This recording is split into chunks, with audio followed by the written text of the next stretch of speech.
हाय बच्चों, हम लोगों ने पिछले क्लास में ax प्लस b के शून्य के बारे में पढ़ा था, जिसमें बताए थे कि ax प्लस b एक रैखिक बहुपद है। तो इनका जो शून्य होगा यानी x equal to minus B by a होगा।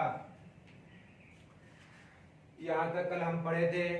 इसके आगे हम लोग इसका संबंध के बारे में भी पढ़े थे। तो एक एग्जांपल देखते हैं। क्वेश्चन कह रहा है आपको 2x माइनस 3 के शून्य में संबंध स्थापित करें। क्वेश्चन कह रहा है 2x माइनस 3 के शून्य में संबंध स्थापित करें और इसका शून्य ज्ञात करेंगे। तो solution let px equal to 2x minus 3। इस बहुपद को हमने माना कि px equal to 2x minus 3 और इसका शून्य निकालना है। तो हम कहेंगे px इक्वल टू 0 और 2x माइनस 3 इक्वल टू 0 और 2x इक्वल टू 3 या x इक्वल टू 3/2। तो मेरा x का मान क्या निकल गया बच्चों? 3/2। इसमें अगर हम लोग संबंध की बात करें तो मेरा शून्यकों के बीच संबंध होगा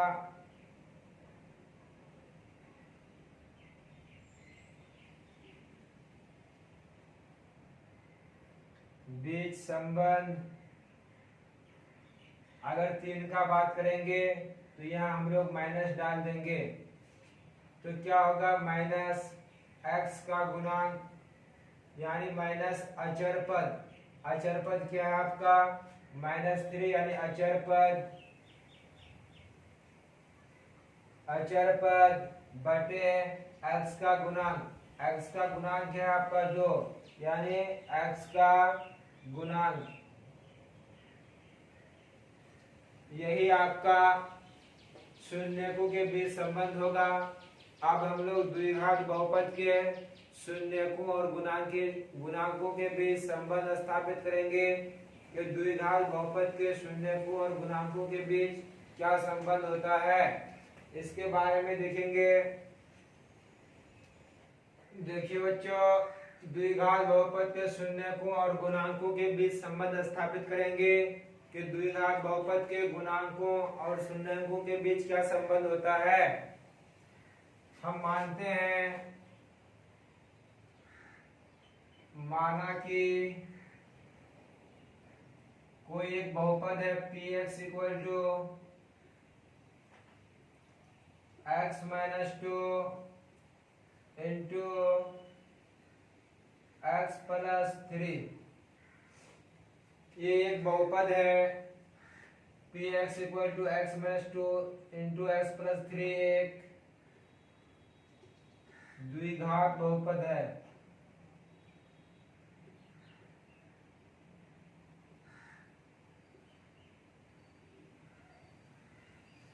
ये आपका x माइनस 2 और x प्लस 3 एक द्विघात बहुपद है। तब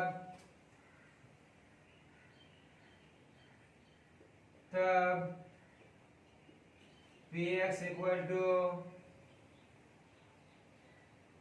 इस x को और इस दोनों से गुना करेंगे तो मेरा होगा x स्क्वायर। x इंटू इससे करेंगे तो x स्क्वायर, x इंटू 3 करेंगे तो प्लस 3x या -2 से x को गुना करेंगे तो -2x और -2 को -3 से गुना करेंगे तो -6। अर्थात क्या होगा मेरा? x स्क्वायर 3x में से अगर 2x माइनस होगा तो मेरा प्लस में x बचेगा -6। अगर इनके शून्यकों को ज्ञात करेंगे तो हम लोग को अगर शून्य ज्ञात करना है तो x-2 और x+3 का अगर शून्य ज्ञात करेंगे तो हम लोग मान सकते हैं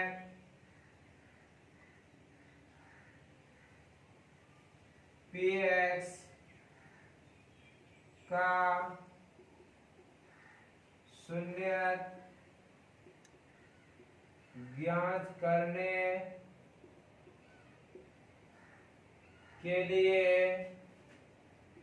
x-2 into x+3 equal to 0 मान लेंगे।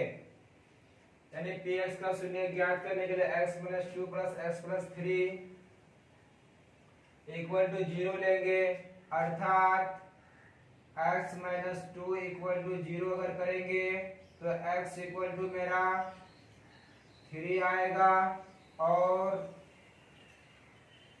x+3 इक्वल टू अगर 0 लेंगे तो x इक्वल टू -3 आएगा।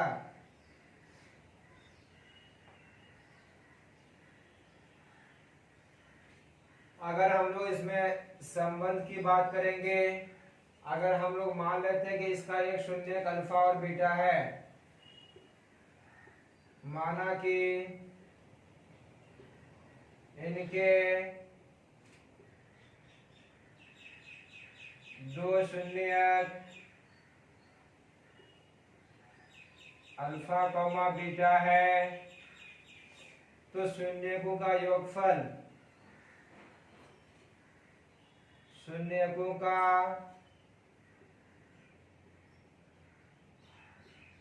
योगफल अर्थात alpha plus beta equal to, और अल्फा और बीटा करेंगे मान तो अल्फा इक्वल टू 3 मान लेंगे, सॉरी अल्फा इक्वल टू -2 था +2 हो जाएगा, तो अल्फा इक्वल टू 2 हो जाएगा और बीटा इक्वल टू -3 होगा, अर्थात 2 -3 इक्वल टू -1 होगा। अगर इसमें संबंध की बात करेंगे तो संबंध हम इससे देख सकते हैं, आपका क्या है 1 यानी बराबर -1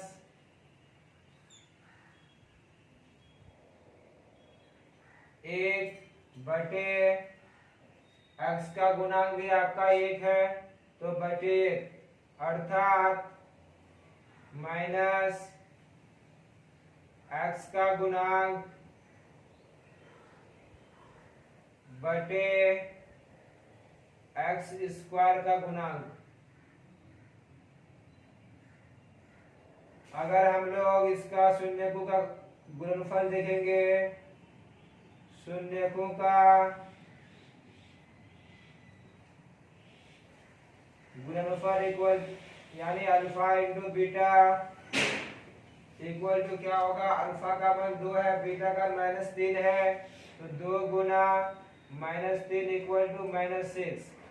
और इनमें रिलेशन की बात करेंगे तो मेरा क्या होगा -6, यानी ये क्या है आपका -6 बटे 1, अर्थात -6 बटे 1 हम लोग लिखेंगे तो मेरा क्या होगा अचर पद यानी -6 अचर पद बटे x² का गुणांक। तो द्विघात बहुपद के शून्यकों और गुणांकों के बीच संबंध हुआ। अगर आपको अल्फा प्लस बीटा कहेगा तो x का गुणांक बटे x² का गुणांक, यही अगर गुणनफल कहेगा तो क्या होगा आपका c बटे a यानी अचर पद बटे x² का गुणांक। अगर बच्चों आपका एक द्विघात बहुपद दिया हुआ रहेगा,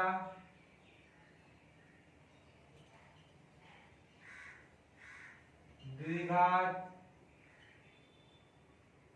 बहुपद ax² plus bx plus c के शून्यक अगर अल्फा कॉमा बीटा हो तो alpha plus beta equal to minus B by a और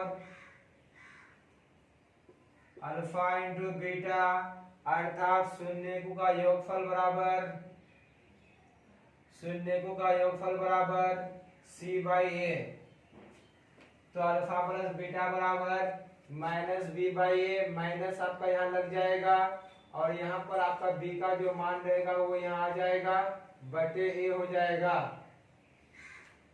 तो यहीं पर अगर आपको कोई द्विघात बहुपद का शून्यक दिया हुआ रहेगा, कोई द्विघात बहुपद का एक शून्यक दिया हुआ रहेगा और उससे अगर द्विघात बहुपद ज्ञात करना है, कहने का मतलब हुआ कि कोई द्विघात बहुपद है, उसका दो शून्यक अल्फा और बीटा दिया हुआ है और उनसे कहेगा कि आपको इस बहुपद को ज्ञात करें जिसके शून्यक अल्फा और बीटा है। तो मेरा बहुपद इक्वल टू होगा, यदि बहुपद के शून्यक अल्फा कॉमा बीटा हो तो बहुपद equal to x square minus alpha plus beta x plus alpha beta, यही आपका बहुपद होगा। कहने का मतलब क्या हुआ कि कोई बहुपद दिया हुआ बहुपद के शून्यक दिया हुआ रहेगा और उससे आपको बहुपद ज्ञात करना है। तो हम अल्फा और बीटा का मान ले लेंगे, यानी शून्यकों का योग प्लस शून्यों का गुणनफल करेंगे, इससे जो मान आएगा वही आपका बहुपद होगा। एग्जाम्पल देखते हैं। क्वेश्चन कर रहे हैं आपको, यदि द्विघात बहुपद के शून्यक 3 और 1 है तो बहुपद ज्ञात करें। तो यहाँ ध्यान रहे, क्वेश्चन कर रहा है आपको, यदि द्विघात बहुपद के शून्यक 3 और 1 है तो बहुपद ज्ञात करें। तो हम इसके सॉल्यूशन के लिए मानेंगे सॉल्यूशन लेट या माना कि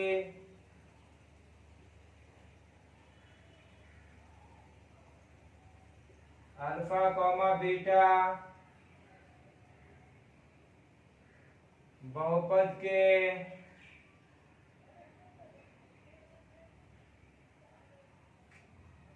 शून्यक है। अगर अल्फा और बीटा बहुपद का शून्यक है तो हम लोग मान सकते हैं अल्फा इक्वल टू 3 और बीटा इक्वल टू 1। तो बहुपद हमको निकालना है, तो बहुपद इक्वल टू क्या होता है मेरा, बहुपद equal to x square minus alpha plus beta x plus alpha into beta. तो एक्स स्क्वायर तो आपका रहेगा ही, x square minus alpha plus beta, alpha का मान 3 है तो 3 रखेंगे और बीटा का मान आपका 1 है तो 1 देंगे, x plus alpha into beta, alpha का मान 3 इंटू बीटा का मान 1। तो आपका बहुपद क्या हो जाएगा, एक्स स्क्वायर माइनस 3 और 1 4x प्लस 3 एकम 3, यही आपका बहुपद हो जाएगा। अगर दूसरा क्वेश्चन देखेंगे, यदि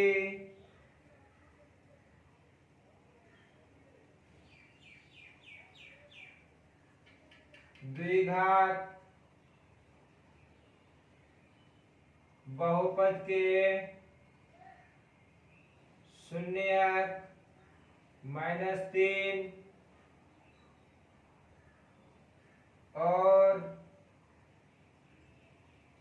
4 हो तो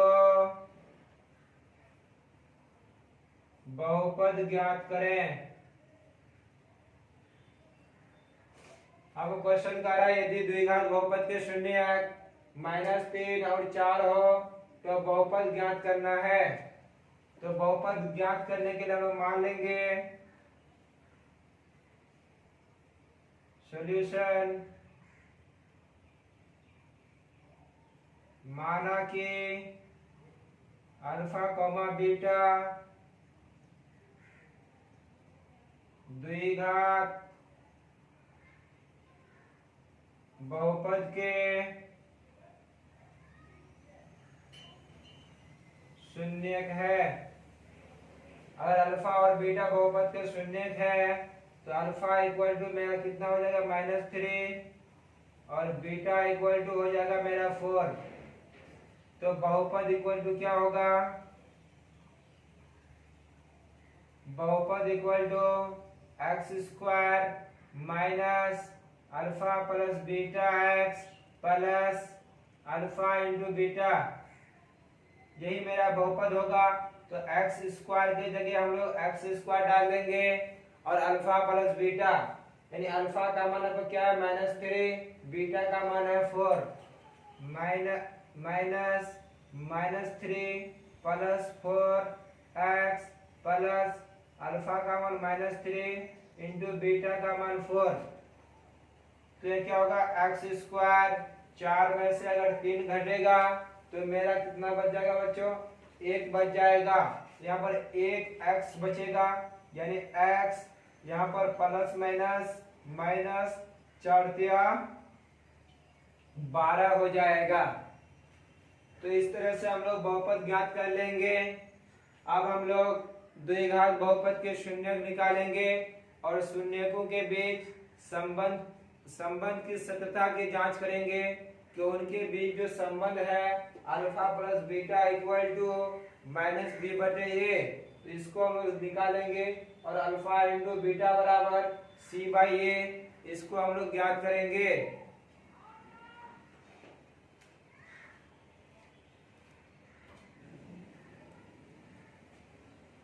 देखिए बच्चों, क्वेश्चन कह रहा है आपको द्विघात बहुपद x² प्लस 7x प्लस 10 के शून्यक ज्ञात कीजिए और शून्यकों तथा गुणांकों के बीच संबंध की सत्यता की जांच कीजिए।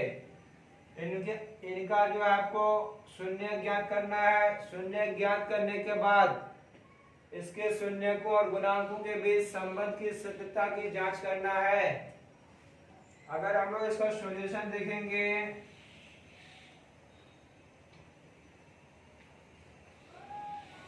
तो सॉल्यूशन करने के लिए सबसे पहले इसका गुणनखंड करेंगे। तो गुणनखंड आप लोग भली भांति 9th क्लास और 8th क्लास में पढ़े होंगे। तो इसी द्विघात बहुपद का हमको गुणनखंड करना है। तो गुणनखंड अगर करेंगे तो क्या होगा, x² प्लस 7x प्लस 10।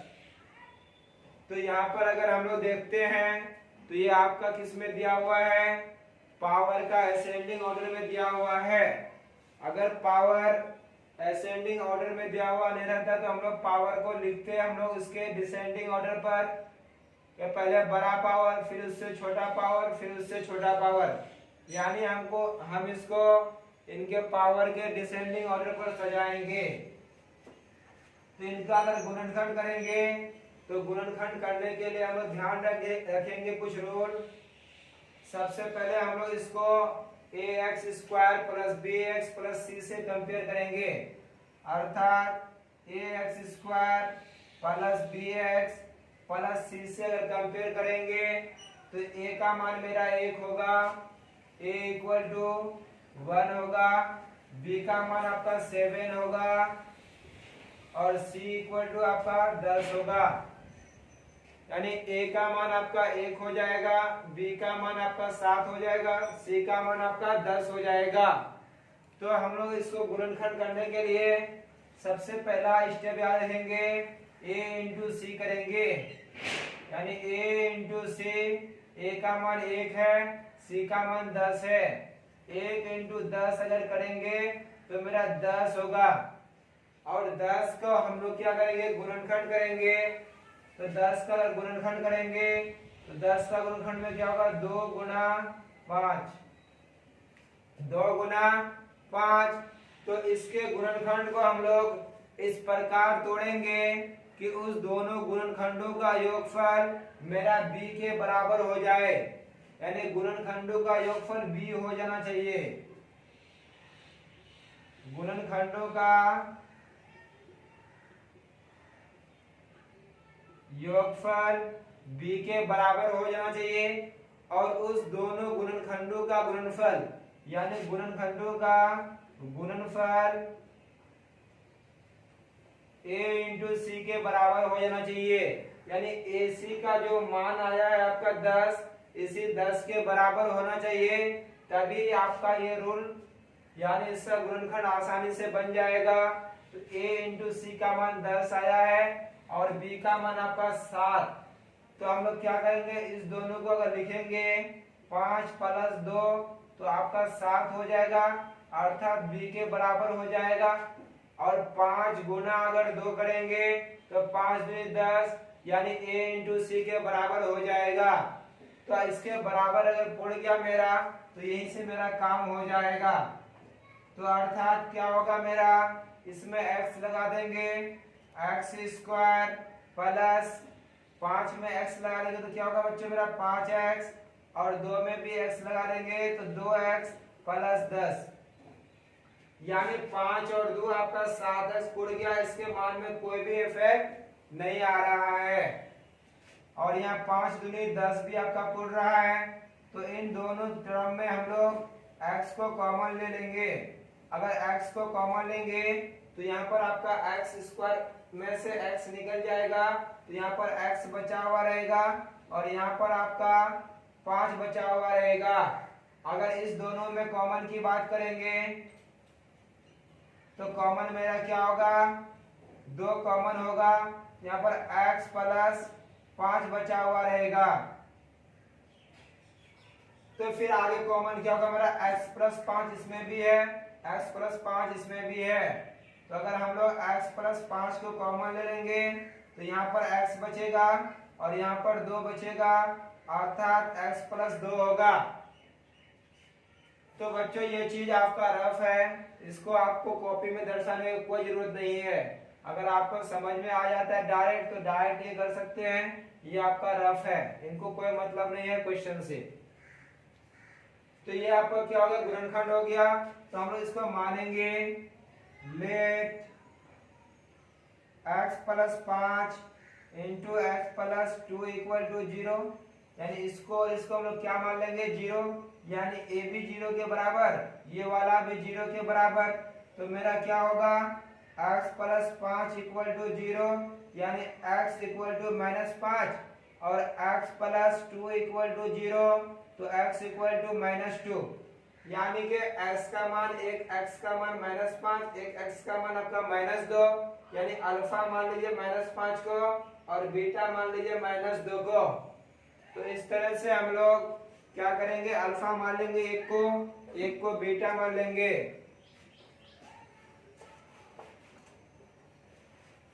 ये चीज आपका रफ था। तो माना कि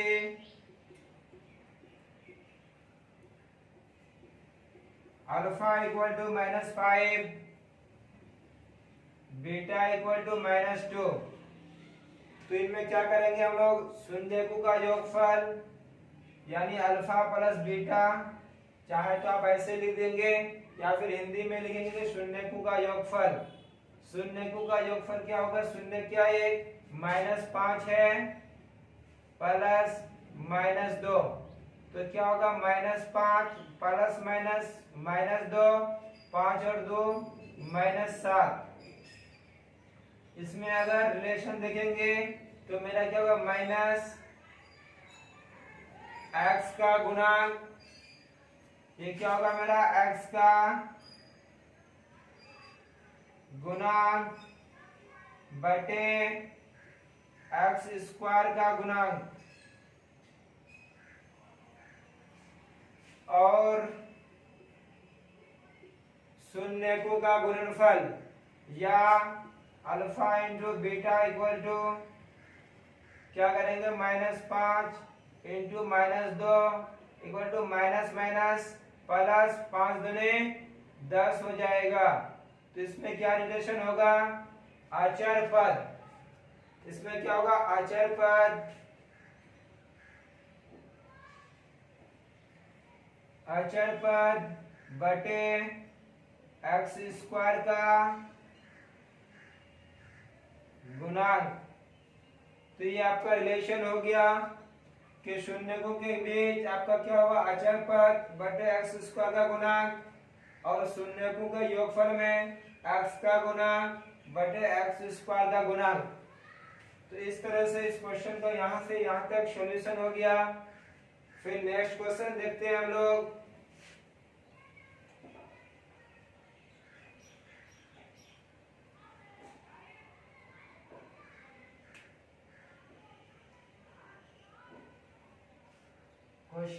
क्वेश्चन है आपका द्विघात बहुपद 6x² - 3 - 7x के शून्यकों को ज्ञात करें और शून्यकों तथा गुणांकों के बीच संबंध की सत्यता की जांच करें।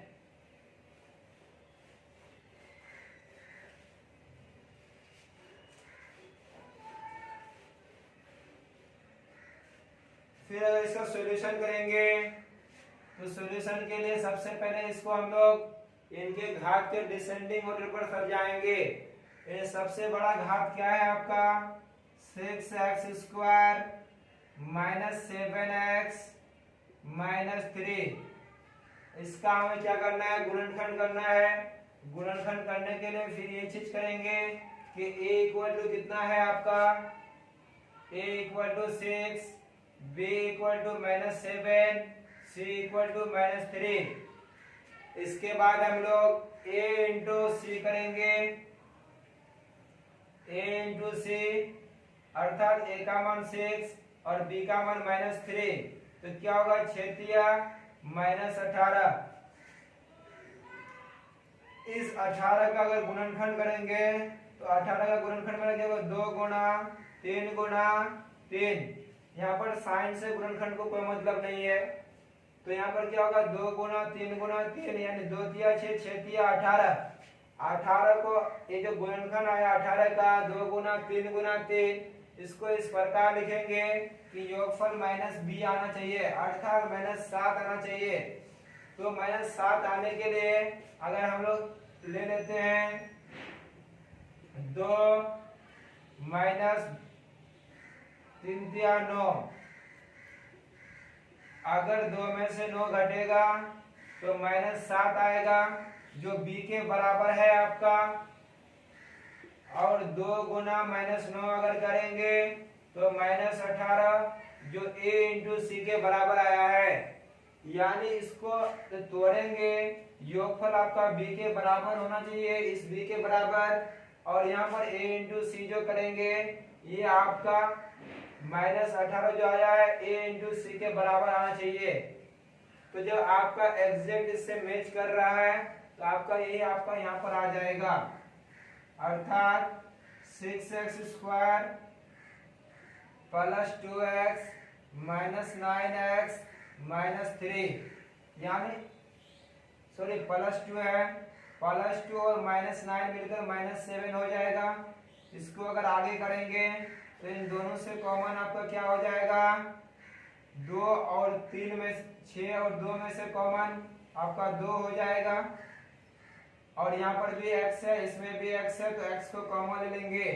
तो यहाँ पर क्या बचेगा मेरा 3x, यहाँ पर प्लस में 1, क्योंकि 2x तो कॉमन आ गया है तो आपका 1 बचा हुआ रहेगा। और इसमें से अगर देखें यहाँ पर भी माइनस है, इसमें भी माइनस है, तो माइनस को कॉमन ले लेंगे। और यहाँ पर x है तो इसमें x नहीं है तो केवल 3 आपका कॉमन होगा। तो 3 तिया 9x 3x + 1 होगा, क्योंकि माइनस प्लस -9 3 तिया 9x माइनस प्लस माइनस 3 एकम 3 होगा। तो आगे वाला स्टेप में ये वाला कॉमन हो जाएगा, x + 3x + 1 3x + 1 कॉमन हो जाएगा, 3x + 1 आपका कॉमन हो गया। तो तो आपको यहाँ पर 2x यहाँ पर -3 बचेगा। 2x -3 आपका बचा हुआ रहेगा। तो हम लोग इस पूरा को क्या करेंगे, एक बार 0 मान लेंगे। Late 3x + 1 into 2x -3 equal to 0 कर लेंगे। तो हम लोग इसी को 0 मान लेंगे एक बार, यानी 3x + 1 इक्वल टू 0 और 3x इक्वल टू -1 और x इक्वल टू -1/3 हो जाएगा। क्योंकि 3 यहाँ पर गुणा के रूप में है तो इधर भाग में जाएगा।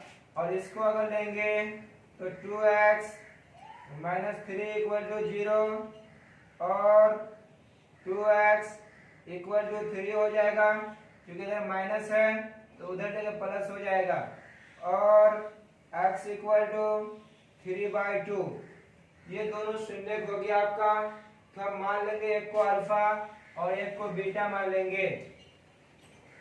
ये चीज आपका रफ था, इस चीजों को बनाना कोई जरूरी नहीं है आपको। और आपको डायरेक्ट समझ में आता तो डायरेक्ट बना देंगे, इनमें कोई यूज नहीं है इनका।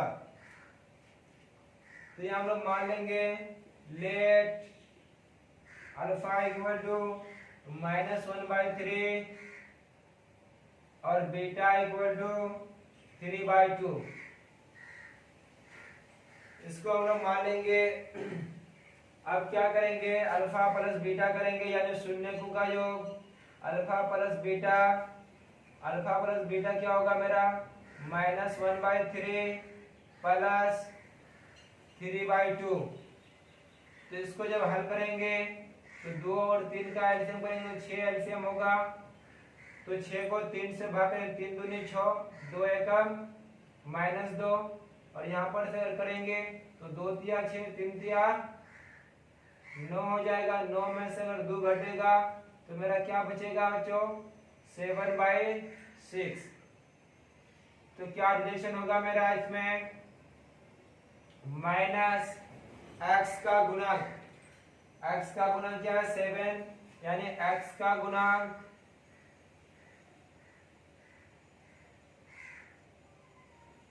बटे x² का गुणक।